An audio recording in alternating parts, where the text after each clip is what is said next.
หญิงเลยเนี่ยเออะไร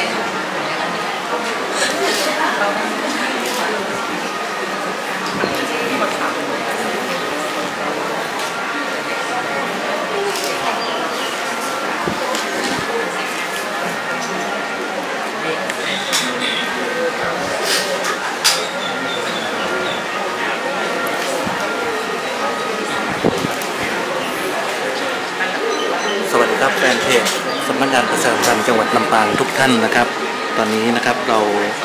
ได้มาอยู่ที่บริเวณพระกุฏิแก้วนะครับที่วัดพระธาตุลำปางหลวงนะครับมีพิธีอัญเชิญพระเจ้าแก้วนอนเต้านะครับสู่ขวางนครนะครับ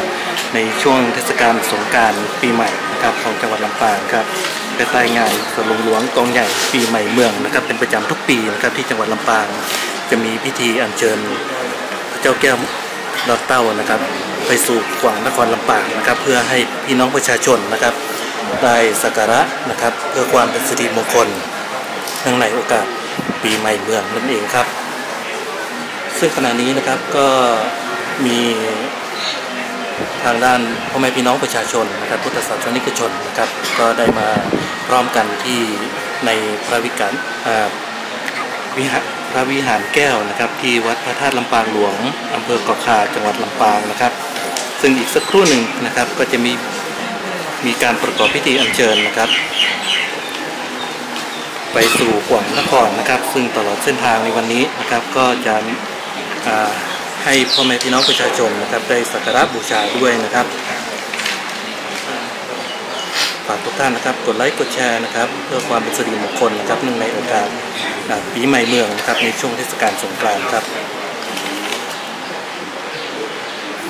ซึ่งในปีนี้นะครับจังหวัดลำปางของเรานะครับก็มีการจัดงานสวนหลวงกองใหญ่ปีใหม่เมืองนครลำปางนะครับระหว่างวันที่8 ถึง 14 เมษายน 2568 นี้นะครับซึ่งในช่วงที่ผ่านมานะครับก็มีกิจกรรมมากมายนะครับที่จัดขึ้นก็ได้รับความสนใจจากประชาชนในพื้นที่แล้วก็นักท่องเที่ยวมากมายนะครับ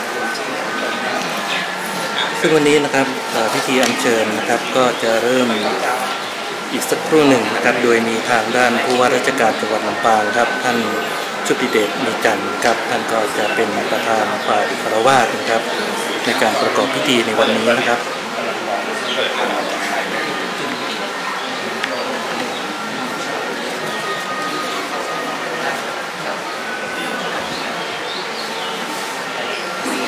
พระเจ้าแก้วนอนเต้านะครับก็เป็นพระพุทธรูปสำคัญองค์หนึ่งของไทยนะครับเป็นพระพุทธรูปปางสมาธินะครับวัสดุหยกสีเขียวเข้มครับขนาดหน้าตัก 6.5 นิ้วสูง 8 นิ้วฐานสูง 17.75 นิ้วนะครับฐานกว้างตอนบน 7.75 นิ้วนะครับฐานกว้างตอนล่าง 10.75 นิ้วครับเป็นศิลปะแบบเชียงแสนตอนปลายนะครับนับเป็นพระพุทธรูปคู่บ้านคู่เมืองของจังหวัดลำปางซึ่งประดิษฐานอยู่ในกุฏิพระแก้ววัดพระธาตุลำปางหลวงอำเภอเกาะคานะครับโดยปกติแล้วนะครับก็เปิดให้ประชาชนและนักท่องเที่ยวนะครับได้เข้ามากราบไหว้สักการะเป็นประจำทุกวันครับ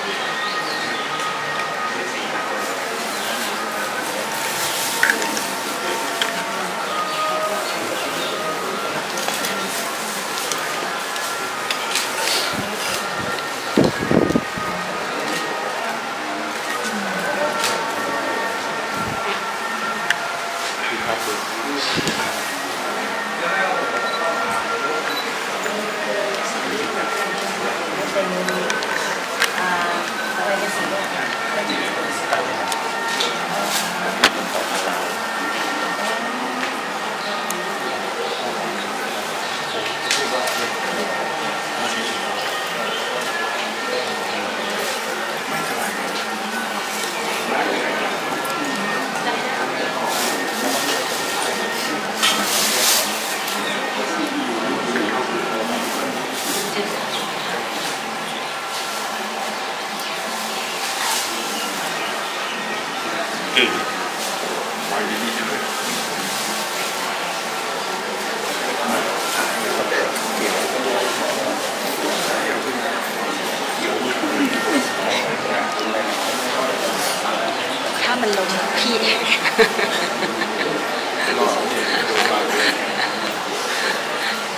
งเขาใช่ไหมเนี่ยเสียงน่าจะใหม่ใช่ไหมครับ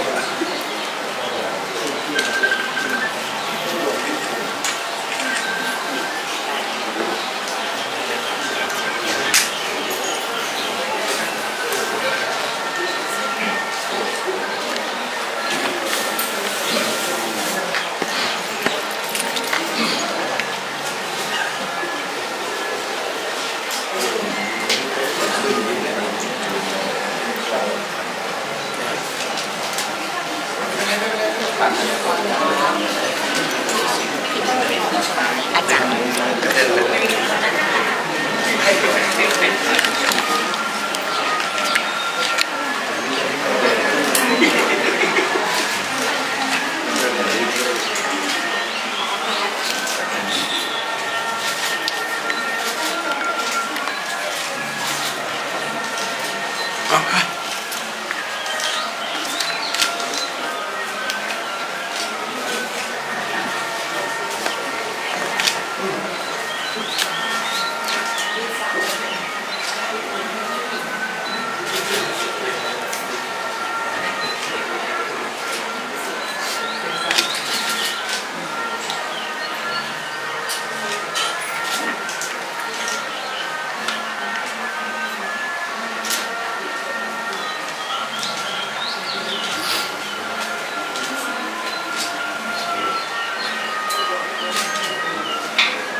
คุณผู้ชมครับตอนนี้นะครับก็เป็นช่วงพิธีนะครับอัญเชิญ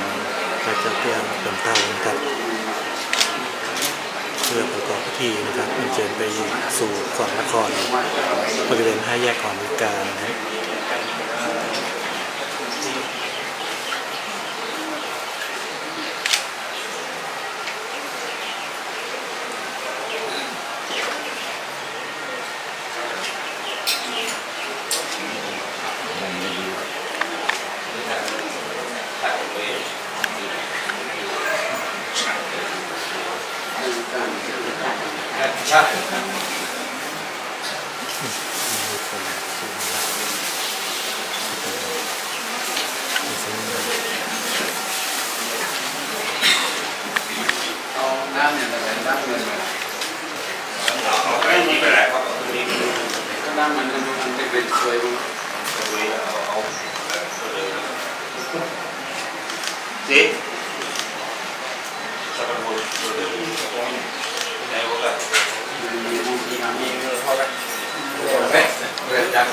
ในช่วงนี้จะให้คุณผู้ชมนะครับได้ชมภาพพิธีอันศักดิ์สิทธิ์นะครับเพื่อความเป็นสิริมงคลนะครับของพี่น้องชาวจังหวัดลำปางแล้วก็คนไทยทุกคนนะครับรวมถึงผู้ที่มีศรัทธานะครับในพระพุทธศาสนานะครับเรียกว่าเป็นพิธีที่สำคัญนะครับที่จังหวัดลำปางนะครับโดยจัดขึ้นเป็นประจำทุกปีครับเพื่อความเป็นสิริมงคลนะครับในช่วงเทศกาลสงกรานต์นะครับหรือชาวลำปางจะเรียกว่าปีใหม่เมืองครับภายใต้งานหลวงกองใหญ่ปีใหม่เมืองนครลำปางในปีนี้ครับ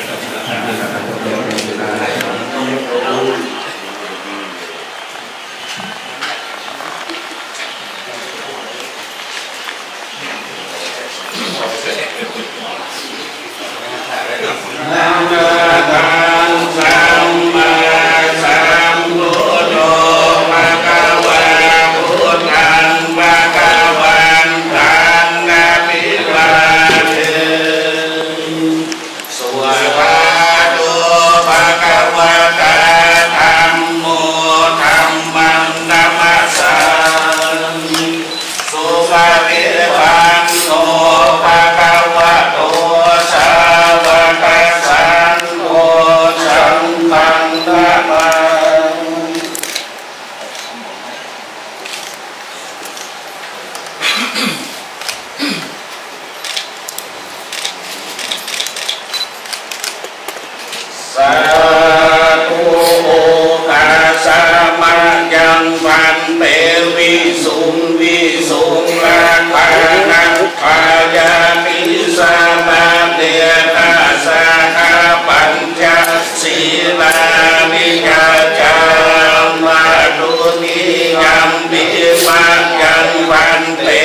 ระสามาปัญญาสีลา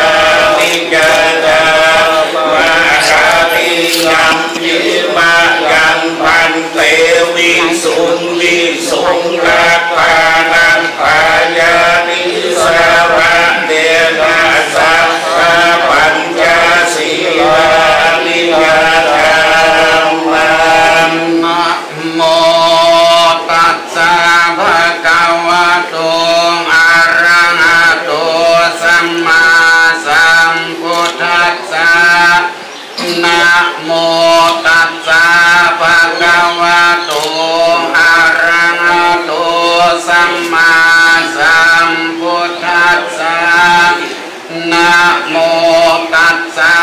ภะคะวะโตอะระหะโตสัมมาสัมพุทธัสสะนะโมตัสสะภะคะวะโตอะระหะโตสัมมาสัมพุทธัสสะนะโม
สิกขาปะทานิสีเลนะสุขติยันติสีเลนะภูคสัมปตาสีเลนะนิพพุติยันติตัสสมาสีลังวิโสทะเย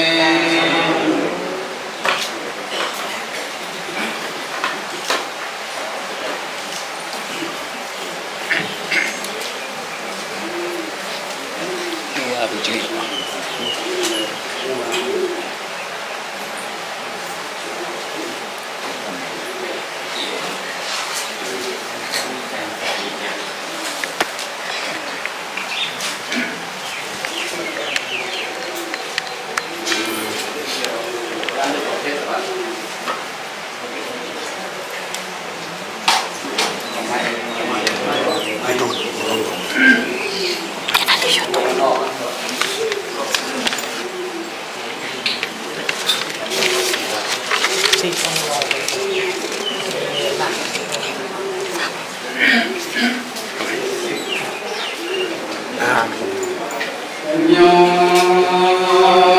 สันนิสิโนวะระโพธิโกเลมาลังสาเสนังมาหังติวิจัยโยสังโฆติมากันเจวานันตัญญโนโลพุทธัมโมตังปนามามิพุทธังตังกิโกหันติญาภัตโตนะชาติโยนิพพานังมาคุเตสังวาตสังลานันทสันติปะริโยจันยปันนิปันนิญาณิโกตังปนามามิกัมมังสังโฆศิลาวิสุตโตวาลาทังคิไนโยสันติปริโยสัพพะมัลลาปาลิโนมุเนเกหิสามิทิปัตโตธัมโมสังโฆปนามามิสังฆังนามามิพุทธังปุณณสาการันตังนามามิธัมมังโมดิลาจเตสิตังนามามิสังฆังโมดิราชสาวกังนามามิกัมมัฏฐานาทิกามุปายังนามามิกัมมัฏฐานาคายังกาจาริยังนิพพานะมะพุทเตจังสาธุสาธุโอกาสกาแด่พระเจ้าแก้วโมลพุทธปัตนีปีใหม่แก้วก็มาชุจอดต่อเติมยังสมณะสัทธามูลสัทธาเป็นนาปัญนาทั้งสองกันนะกันนาทั้งวันนี้เป็นวันที่12 เมษายน 2568 เดือน7ออก15 ค่ำรางว่าเป็นวันดีใจยะทิฏฐิมงคลอันประเสริฐวันที่มีทั้งสองกันนะกันนามีทั้งภายในและภายนอกภายในมามีทั้งพระเดชพระคุณพระจินดารัตนาพรเจ้าคณะจังหวัดลำปางพร้อมโดยคณะสงฆ์จังหวัดลำปางหมุนเน็ตลงไปนอกกันเล่ามามีตรงตัวงานชุดดีเดชมีการพร้อมโดยคณะข้าราชการทหารตำรวจและเจ้าประชาชนทั้งหลายก็ได้พากันสนมวงไว้ตกแต่งแปลงความพร้อมน้อมนำมายังมาดูผู้ป่าราชาดวงดอกเขาตอบดอกไม่ลำเทียนมาจำเนียงไว้เหนือกันเพื่อมาอังการราธนาอัญเชิญองค์พระเจ้าแก้วมรกตไปแห่รอบเมืองนครลำปางตามจากที่ประเพณีที่ได้กระทำมาแต่ก่อนบัดวิสมณสัทธามูลสัทธาทั้งหลายก็ได้ตกแต่งงานซึ่งมาทุกอุปาลาจาดูดอกเขาตอกดอกไม่ลำเทียนมาลาอังกาลาธนาอันเจอองค์พระแก้วเจ้ามรกตต่อองค์พระเจ้าแก้วมรกตจุงจะมีธรรมะเมตตาไว้นาปฏิกาพระเอายังปรมาภิสามุจาแห่งภูคาทั้งหลายพระสันนิแท้ดีเพื่อบุญน้ำไปบุญภูคาทั้งหลายก็ขอพึ่งเดชบุญปารมีองค์พระแก้วเจ้ามรกตจงได้ดลบันดาลน้ำฟ้าใส่ฝนยืนตกลงเมืองตัวมาตัวเมืองนครลำปางเพื่อ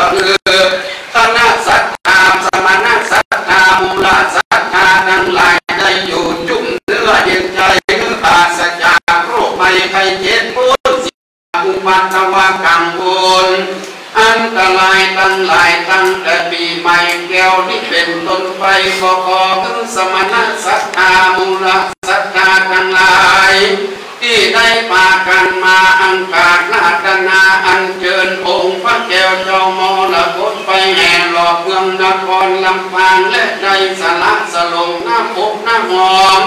น้ำเขามินสมพรในปีใหม่แก้วนี้แล้วก็ขอเขาเจ้าทั้งหลายได้อยู่ดีมีสุขคือปราศจากเสียยังโรคภัยไข้เจ็บพ้นเสียจากอุปัตตวะกังวลอันตรายทั้งหลายอันมีราชภัยโจรภัยมนุษย์ภัยมนุษย์ภัยเอาจีภัยอุตตะภัยปัญญาทิภัยและมรณะภัยคือปราศจากเสียยังครอบปีครอบเดือนครอบวันครอบยามครอบละลับมาเดินมายังมาเดียวมาคิ้วมากินมาอยู่มาไปสภาพที่เก็บจังไรอุบาทปัญญาที่อันมาบังเกิดในขันธ์จังนาถ้าทั้งสี่อันมาบังเกิดเร็วบอกมือลำนับกับหายดังน้ำอันทิ้งราดตกจากไปบัวไปบอลทั้งใจบ่ได้มาบังเกิดเพื่อพยาได้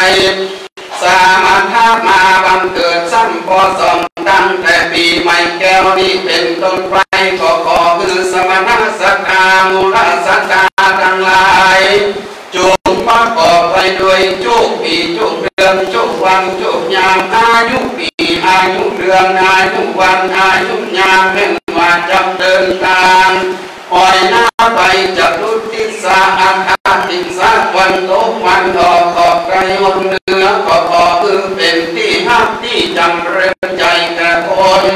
และเทวดาผู้หมู่ผู้กันนาอันอยู่อันไปอยู่ก็ขอคือมีโชคมีใจจะทำธุรกิจการงานใดก็ขอคือเจริญรุ่งเรือง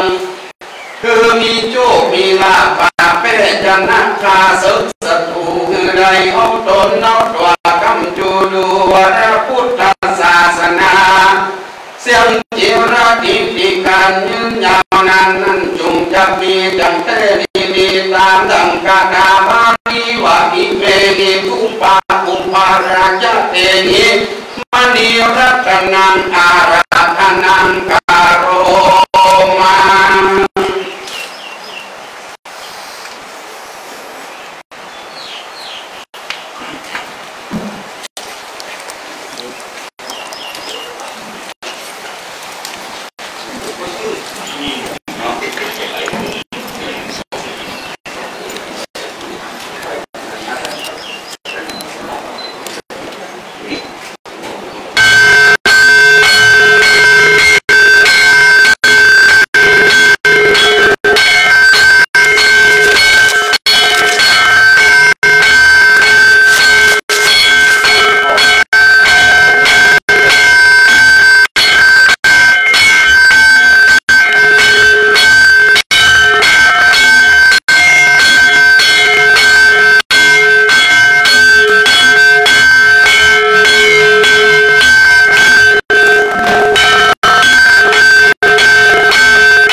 ภาพที่คุณผู้ชม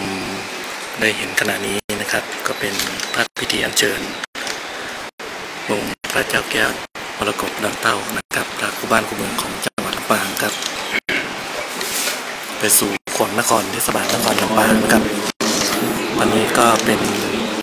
ช่วงของการถ่ายภาพองค์พระแก้วไว้นะครับก่อนที่จะมีการอัญเชิญไปยังขวงนครเพื่อให้พุทธศาสนิกชนนะครับได้ร่วมสักการะเนื่องในโอกาสช่วงเทศกาลสงกรานต์ครับ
และข้าราชการท่านผู้ว่าราชการตลอดถึง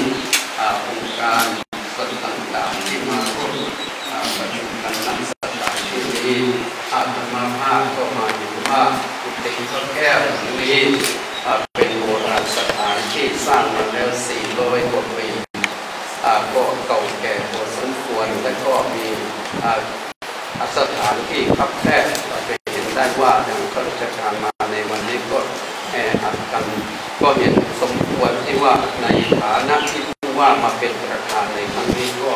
อยากจะให้ท่านเป็นประธานถือโอกาสสร้างวิหารขององค์พระเจ้าแก้วมรกตไว้เป็นสัดส่วนและก็ให้กว้างขวางกว่านี้เพื่อที่จะได้เป็นศักดิ์เป็นสีของพระผู้บ้านผู้เมืองซึ่งอาตมาภาพนั้นก็ได้ประชุมคณะกรรมการ2-3 ครั้งแล้วก็ยังไม่ประสบความสำเร็จเพราะว่าบางท่านก็เห็นบางคนก็เห็นด้วยบางคนก็ไม่เห็นด้วยแต่ที่วันที่ 28ที่แผ่นดินไหวในครั้งนั้นก็เกิดการกระทบกระเทือนด้วยฝาผนังที่วิหารแห่งนี้ก็มีรอยร้าวฉะนั้นควรที่เราทั้งหลายจะช่วยชาวลำปางจะช่วยกันสร้างวิหารองค์พระเจ้าแก้วมรกตให้เป็นที่โดดเด่นเป็นที่สักการะของคนทั่วไปที่มาท่องเที่ยววัดพระธาตุลำปางหลวงซึ่งบางครั้งบางทีนั้นนักท่องเที่ยวนั้นยังไม่ทราบเลยว่าพระผู้บ้านผู้เมืองประดิษฐานอยู่ที่ไหนเขาจะเข้ามาแต่ที่องค์พระเจดีย์แล้วก็กลับไปถ้าเขาเห็นวิหารที่โดดเด่นหรือวิหารขององค์พระเจ้าแก้วมรกตเข้ามาแล้วเขาก็จะมากราบสักการะให้เป็นสิริมงคลฉะนั้นก็ฝากท่านผู้ว่าราชการช่วยเป็นประธานหรือหน่วยงานต่างๆก็เป็นส่วนแม้แต่ทางนายกองค์การบริหารส่วนจังหวัดซึ่งคราวที่แล้วนั้นก็มีการปรารภกันที่จะทำกระจกนิรภัยแต่ก็งบก็ตกไปโดยลำดับเพราะฉะนั้นในโอกาสนี้ถือว่าเป็นมงคลที่ดีถือว่าผู้ว่าราชการคนนี้ก็มีบุญมีบุญอย่างยิ่งที่มาในวันพระใหญ่อาตมาก็ได้ปรารภให้รับทราบเพื่อที่จะได้ทำวิหารขององค์พระเจ้าแก้วมรกตเป็นสัดส่วนเพื่อที่จะให้นักท่องเที่ยวได้มาสักการะและเราทั้งหลายก็จะได้มาอัญเชิญก็จะได้อยู่ในวิหารที่กว้างขวางกว่านี้และวันนี้สมาภาพก็ขออนุโมทนาขอบคุณท่านผู้ว่าราชการเรา คณะข้าราชการทหารตำรวจทุกท่านที่ได้มาอัญเชิญองค์พระแก้วมรกตในครั้งนี้และลำดับนี้ต่อไปก็จะให้ท่านผู้ว่าได้ส่งน้ำองค์พระแก้วเป็นปฐมฤกษ์ณบัดนี้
ละครั้งสัญญาละครั้งสัญญา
เป็นภาพบรรยากาศนะครับที่น่าประทับใจนะครับแล้วก็เป็นสิริมงคลแก่พุทธศาสนิกชนหมู่พี่น้องประชาชนส่วนราชการนะครับนำโดยทางด้านผู้ว่าราชการจังหวัดลำปางชุติเดชมีกันนะครับเป็นผู้อำนวยนะครับขึ้นสู่สกล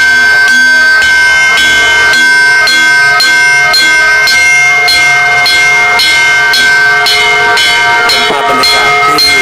ทุกท่านจะได้เห็นประจำทุกปีเดี๋ยว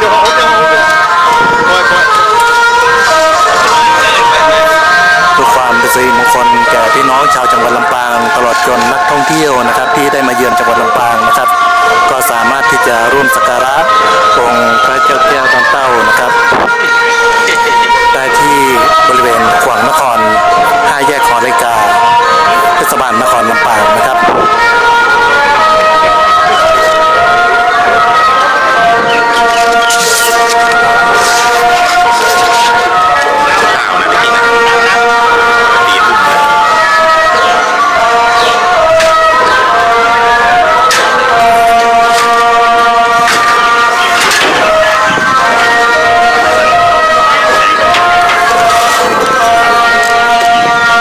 ซึ่งในวันนี้นะครับก็จะมี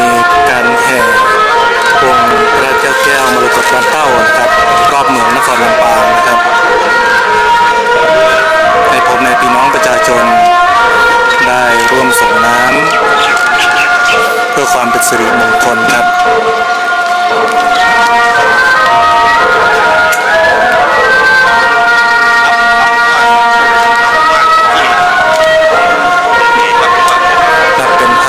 ที่ประทับใจและเป็นมงคลยิ่งนะครับเนื่องในโอกาสเทศกาลสงกรานต์ปี 2568 นี้ครับเชิญชวนนักท่องเที่ยวทุกท่านนะครับได้มาร่วมสักการะครับองค์พระเจ้าแก้วมรกตดอนเต้านะครับที่จังหวัดลำปางเพื่อความเป็นสิริมงคลนะครับทุกท่านที่ได้ใช้เส้นทางผ่านจังหวัดลำปางไปยังจังหวัดต่างๆทางภาคเหนือนะครับก็สามารถที่จะมาร่วมสักการะองค์พระเจ้าแก้วมรกตดอนเต้าได้นะครับที่บริเวณขวางนคร5 แยกหอนาฬิกาครับซึ่งในช่วงเย็นวันนี้นะครับก็จะมีพิธีพระมณฑลพิธีบริเวณดังกล่าวด้วยนะครับสวัสดีคุณโดยกำหนดการพิธีนะครับในวันนี้ครับวันที่12 เมษายนนะครับหลังจากที่มีการอัญเชิญองค์พระเจ้าแก้วมรกตดอนเต้านะครับไปประดิษฐานชั่วคราวที่วัดพระแก้วดอนเต้าสุชาดารามพระอารามหลวงนะครับในเวลา 14 นาฬิกานะครับก็จะมีการปล่อยขบวนแห่พระเจ้าแก้วนะครับจากวัดพระแก้วดอนเต้าไปยังถนนท่ามะโอข้ามสะพานเขลางนครเลี้ยวขวาเข้าสู่ถนนบุญยวาสนะครับไปสิ้นสุดณมณฑลพิธีขวางนคร5 แยกหอนาฬิกาครับจากนั้นเวลา 15 นาฬิกานะครับก็จะมีการปล่อยขบวนแห่สลุงหลวงนะครับจากวัดปงสนุกเข้าสู่ถนนรัชดาหรือว่าขวาหลวงขวารัชดานะครับที่ชาวลำปางได้เรียกกันข้ามสะพานรัชดาพิเศษนะครับเลี้ยวขวาเข้าสู่ถนนทิพย์ช้างเลี้ยวซ้ายผ่านหน้าวัดเชียงรายไปสิ้นสุดที่ขวางนคร5 แยกหอนาฬิกาครับซึ่งเป็นจุดที่ประดิษฐานองค์พระเจ้าแก้วมรกตดอนเต้านะครับซึ่งภาพตลอดเส้นทางที่องค์พระเจ้าแก้วดอนเต้านะครับได้เคลื่อนผ่านนะครับก็จะมีพ่อแม่พี่น้องประชาชนนะครับได้นำน้ำขมิ้นส้มปล่อยนะครับร่วมสักการะนะครับก็เป็นภาพบรรยากาศที่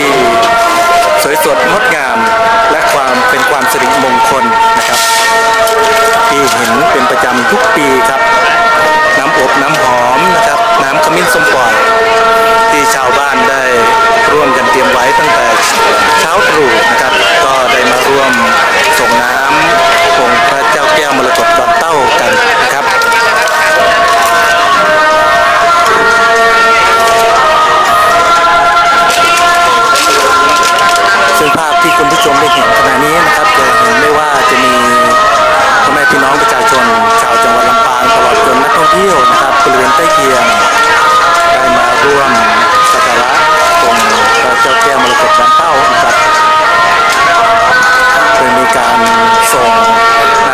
ส้มปล่อยนะครับ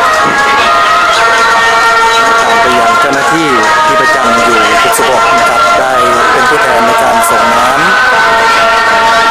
เพื่อความสิริมงคลนะครับในเทศกาล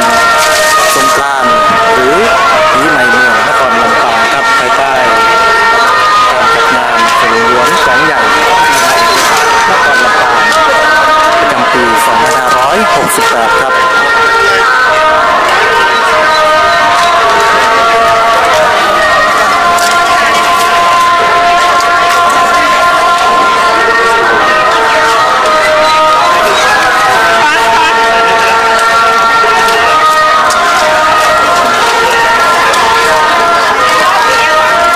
ช่วงนี้จะให้คุณผู้ชมนะครับได้ชมบรรยากาศกันอีกสักครู่หนึ่งนะครับแล้วก็จะขออนุญาตจบไลฟ์นะครับเพื่อไปขึ้นไลฟ์ใหม่นะครับก็ฝากคุณผู้ชมนะครับได้กดติดตามเพจสำนักงานประชาสัมพันธ์จังหวัดลำปางตลอดจนช่วยกันกดไลค์กดแชร์นะครับการถ่ายทอดสดในครั้งนี้เพื่อความเป็นสิริมงคลแก่ชีวิตของทุกคนนะครับในช่วงเทศกาลสงกรานต์นะครับ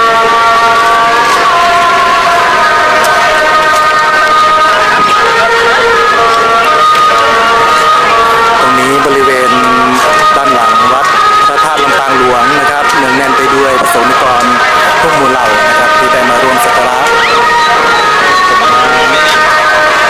องค์พระเจ้าแก้วมรกตบางเต้านะครับซึ่งมีการอัญเชิญมาประดิษฐานในวัดพระธาตุลำปางหลวงนะครับซึ่งปัจจุบันก็อยู่ในกุฏิพระแก้วนะครับให้ประชาชนและนักท่องเที่ยวได้กราบไหว้สักการะทุกวันครับแต่เนื่องในเทศกาลสงกรานต์นะครับปีในเมืองก็จะมีการอัญเชิญนะครับไปให้พ่อแม่พี่น้องประชาชนและนักท่องเที่ยวนะครับได้ร่วมสักการะกันที่บริเวณขวงนคร5 แยกอเมริกาเทศบาลนครลำปางครับองค์พระเจ้าแก้วมรกตบางเต้านะครับก็เป็นพระพุทธรูปสำคัญองค์หนึ่งของไทยนะครับเป็นพระพุทธรูปปางสมาธินะครับวัสดุหยกสีเขียวเข้มหน้าตัก 6.5 นิ้วสูง 8 นิ้วฐานสูง 17.75 นิ้วฐานกว้างตอนบน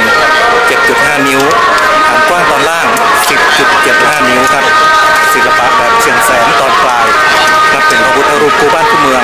ของจังหวัดลำปางนะครับที่ประดิษฐานอยู่ในกุฏิพระแก้ววัดพระธาตุลำปางหลวงอำเภอเกาะขาจังหวัดลำปางครับช่วงนี้นะครับขออนุญาตจบไลฟ์